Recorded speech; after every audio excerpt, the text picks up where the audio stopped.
All right, computer finished here. So let's go back to breast cancer and see what the next steps are. The next step is just to see which parameter is the best. So let's add this code here. Let's paste this. Okay, and let's run. Okay, so basically these are the most important parameters here. It's C equal 100. Use the RBF kernel and a gamma of 1000. Okay, so let's now go back to breast cancer, and here we copy this one. Copy to Pima Indians. Let's paste. Let's just see everything is fine here. Yes. So C is 100. Kernel is linear. So this will change. We will change to RBF. And when we do RBF, we have a gamma parameter that is 0.001. Okay, let's run this. Done. So let's go back to breast cancer to see what the next step is. The next step is this one. Go back to Pima. Paste. Okay, let's run. Okay, all fine. So let's now take a look at the next one. So we copy again from the breast cancer case to the Pima case. So add a line here. And we do paste.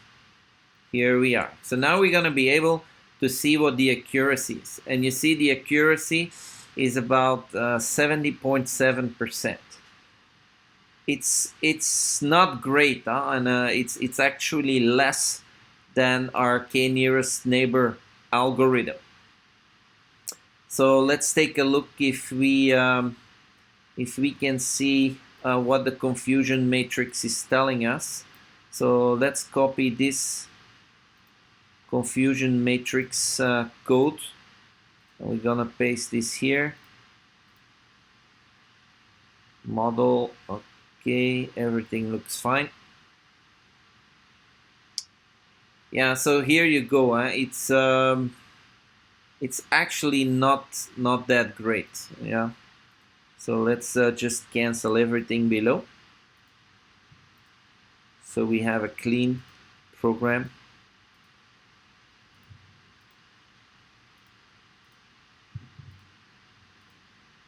Okay, so you see this is how fast it went to apply SVM on the Pima Indians diabetes case. We basically use the base program and we change the second half. We do a grid search and then we run SVM. And we're ready. Okay, this was it for coding 5. See you next time. All right, we finalized the support vector machine coding exercise, and we've seen that here it's 70% and here is 97%. Yeah?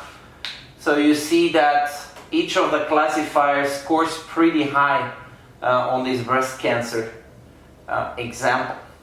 SVM is the worst when it comes to the diabetes case. Okay, this was it for lesson 8. See you next time.